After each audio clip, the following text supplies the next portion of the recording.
Hello, hello. Yeah, Sir David the Bard again, the cockroach. I wanted to share with you on this video an idea. Now, if you saw my last video on bipolar people saying they have an idea, shit, sit down, put your seatbelt on, even if you're on the couch. Put your damn seatbelt on, because bipolar people, we can be extremely creative. And in my old age, I have found I've really enjoyed being bipolar, because I come up with ideas that normal people don't. Anyway, here's my idea.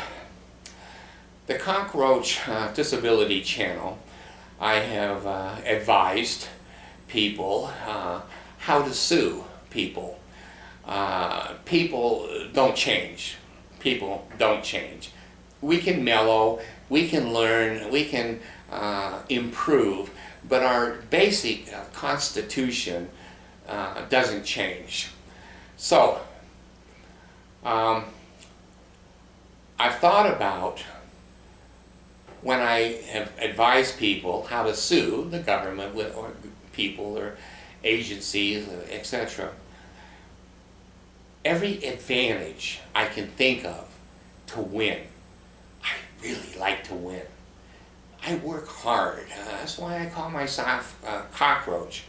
A cockroach can ruin your life. They don't go away. If you get after them, they hide. They even hide in the light. Hide under your refrigerator in cracks. You have to exterminate a cockroach. There's nothing short of death. A cockroach is not going to let you have a decent life if you bully them. So here's what I got on my AI and talked about, or she talked about, court cases. When you're in court, there's times that the judge has discretion that if a person's appearance in front of a jury is prejudicial. There have been cases where defendants have been able to hide their identity, their voice, that the jury would be so prejudiced by looking at them. Now, I don't know. I think that's a good idea, personally, for the court system, because 12 people looking at me or looking at you are going to make judgments before they hear one word of a court case. If we're behind a curtain as a defendant and all they have is just the evidence, that's a more accurate and judgment of the facts. They're not mixing in their subjective opinions of your nose or your beard or how short your dress is, or you're not wearing heels, or your hairdo is old-fashioned, whatever. So I researched, because I had the idea, and AI gives me reasonable support, not 100% support. Could a Muslim be charged with a crime in the United States, and when they come to court, are they allowed to wear their religious garments that basically a turban, robes, whatever, beard? Does a judge have to basically let them have freedom of religion, that outfit is a very heavy part of their religious beliefs? And the answer is yes. If a Muslim wants to sit in front of an American jury with their religious apparel on, they have a right to do that in the United States court system. Then I said to AI, how about a Quaker? You know, they kind of dress in black and they have a distinguished hat. It's part Mennonite, Quaker, of their religion. AI said, yeah. A judge probably would let them wear their religious apparel in front of the jury. Now, I ask, basically, How about an Indian laymanite? There's my old Mormon training. You can't take it out. You can't take it out. Not indigenous. You know what I'm trying to say. Natural, anyway, an Indian. That's the old word. Yeah, they could wear. Could they wear feathers? I guess if it's part of their religion, yeah, they could. And then I asked AI, well, what about a Jew? Could a Jew wear an apron and a skull cap? Yeah, they could be in front of a jury that way. Now, how does a bipolar person put this together? Some of you are pretty smart. Most people that watch my shit, they're not stupid, because they're not going to watch something for an hour. They want something right now for 10 seconds, and they jump on their skateboard or whatever. So, would a jury be prejudiced if a Quaker, an Indian, a Muslim, a Jew were dressed in their religious apparel? Would a jury be prejudiced? I don't care what the judge says, and I don't care what you say. I say yes. When 12 people who come from a certain culture, background basically, sees that religious apparel, they're going to have a judgment. Maybe they like Jews. Maybe they hate Jews. Maybe they think Quakers are, a little strange. They don't have electricity, and they have wagons with horses, and they're stupid. And an Indian, they deserve to be on a damn reservation. They're not smart enough to be in regular society. There could be all kinds of prejudices. Muslims with terrorism, oh my God. And 9/11, he's guilty no matter what. If he's wearing that turban, he did the crime. That's the way humans are. We have the best judicial system, but it sucks. It sucks. 12 people will be subjective, maybe a little objective. I've never been in a court jury room deciding. I've never had that experience, so I can't speak to it. But I would think that you would agree with me that we all make judgments, and people who are dressed that way, our personal experience with them is going to influence whether we think they're guilty or innocent. Now, let me throw in black people, American black people. A lot of white people are going to say, he's black. All they do is steal. They lie, they cheat. It's not true. It's not true. But subjectively, if you've had experience with a minority, whether they're brown, it could be Mexicans, they don't speak English, they're stupid. Those things are going to enter into the judgment of a jury on a defendant. I'm sorry to say that. Most people don't want to hear that. I don't give a shit. I don't give a shit. It's true. It's true. Whether you believe it or not, I could give a rat's ass. I never give rat's asses. I always keep my rat asses because I never know when I'm going to have to give one away. So, I got thinking. In Utah, and the Mormons, what if I dressed in my temple robes, the robes and the green apron and the baker's cap? Would I be allowed to wear that religious apparel if I was in a court in Utah and a defendant in a courtroom with a criminal charge? Could I expose and display my religious garments? It's never been done that I know of. Now, I shouldn't say shit like that because I have limited experience. I haven't been in every courtroom in the world, and I'm telling you, no, it's not that. I'm saying I've never seen it. I've never heard. AI even said, well, that could be more questionable. So then I went back to AI and I asked her, what about Mormon garments? Now I just had a beautiful comment from a young woman that said, in Utah, we are trained to spot the happy face. She called it a happy face, and I think that's a brilliant characterization.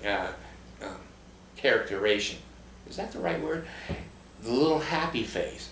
That when you're wearing garments under clothing, Mormons can see, and especially returned missionaries can spot whether you have been to the temple or not, and you're one of them. Is that prejudicial? You bet your ass it is. I'm telling you, with 2 master's degrees and 50 years of counseling human beings, I'm telling you as a professional, which I could be an expert witness in any court. My degrees and my experience qualifies me to be an expert witness, and I'm telling you right now, if I was under oath, right hand raised to the square, whatever, I would say to a jury and anybody that asks that if Mormons are able to spot that garment line on a defendant, they're going to be sympathetic towards that defendant. They're going to say, well, you know, maybe it wasn't this way, maybe that's the subjective Mormon way of circling the wagons. And she asked me, did circling the wagons come from the Mormon culture? No, it didn't. It came from Western culture, not the Mormon culture. So anyway, if I was a defendant and I was being tried in Utah, Idaho, mostly Mormon jurors, I would say, Your Honor, I don't have the happy face smile, and they see it. That's prejudicial. I'm an agnostic, an atheist, a Catholic, a Baptist, a Lutheran, a Jehovah's Witness. I'm something other than the chosen people. Joseph Smith, I've said many times, called us, not us anymore, Mormons, peculiar people. No, they're cult. They're vicious. They're violent. They're very prejudicial. They're mostly good people, but they've been trained to be cultists. So I would say in jury selection in Utah that religious background and experience would be part of my questions. I can't think of the word, juror, which is picking the jury. It's a fancy legal term. I would have, as part of my questions, if I was an attorney or I was a defendant, I would say, you know, are you a Mormon? Have you been to the temple? Can you spot garments on a defendant? Would that influence your decision making? I don't think that's been done much, if at all. It's bipolar. Now, here goes the extreme bipolar. If the judge says, no, that's not prejudicial, I'm going to let the jurors decide if they can see your garment line or not is irrelevant. I say, oh, okay.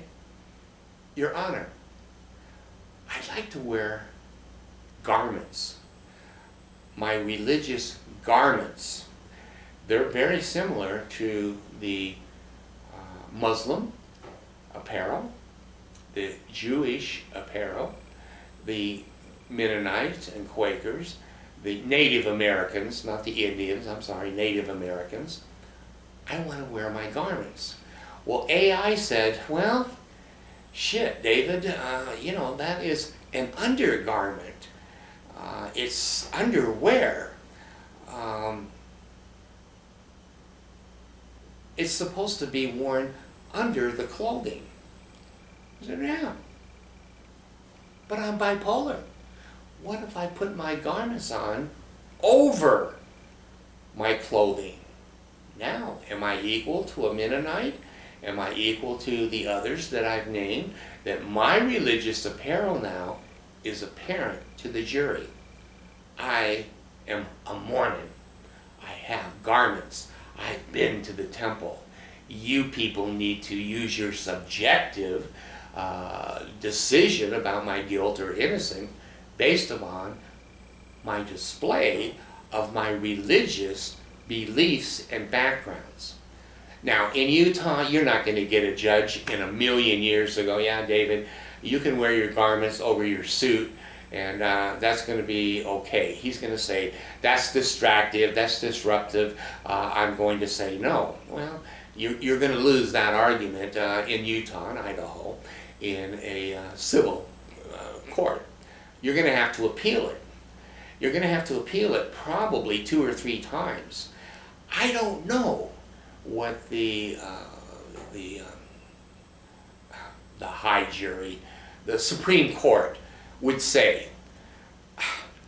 I have maybe a 60-65% belief that if you went high enough in the appeal process, that there could be maybe a federal judge or a Supreme Court decision going, well, they're religious apparel.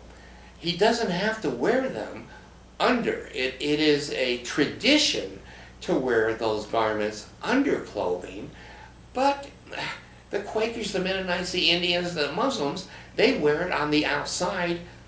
Why can't he wear it on the outside?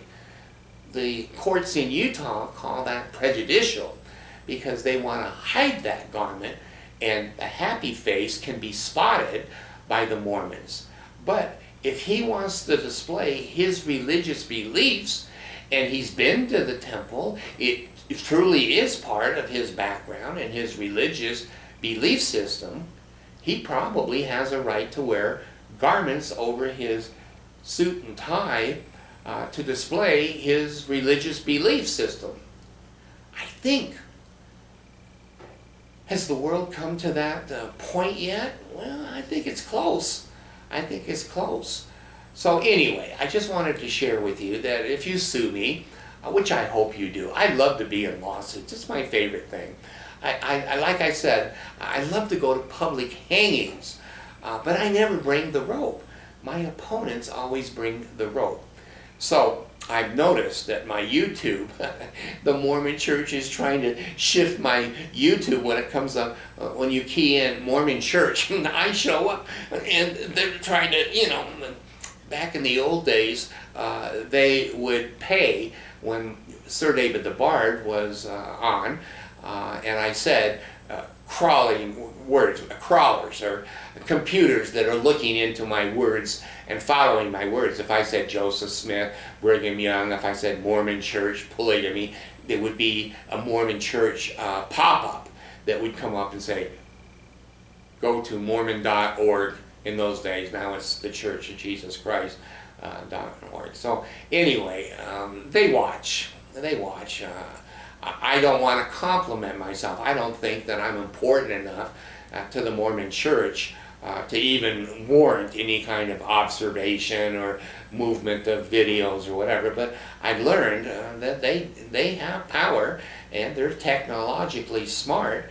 They're very careful. You have to be very careful not to use their copyright privileges and trademark names and whatever. You have to go around the algorithms, I think that's the right pronunciation, to get in. So anyway, if you look up the Mormon Church now, you're going to see the cockroach up there. I didn't believe that. If you go, of course, the cockroach disability or Sir David the Bard, I'm all over there. But anyway, please, Mormon Church, oh please, sue me. I'm a protected class person. You don't even know what reasonable accommodation can do to you. You know you're exempt from almost everything. You're private. You're a religious organization.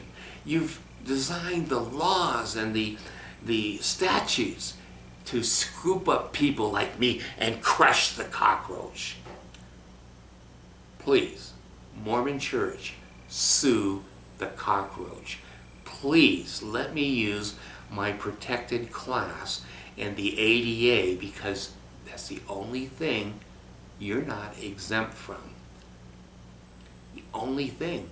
You don't know what an ADA defendant can do to you. A threat? No. No, the cockroach never threatens. But when you paint my car and you send people and you do all of these bully things to me, I'm going to stand up for my rights. I'm going to show up and argue that my garments over my clothing is a right. Just like you argue a religious right. You're not going to seal gay or lesbian people. You have rights. I do too.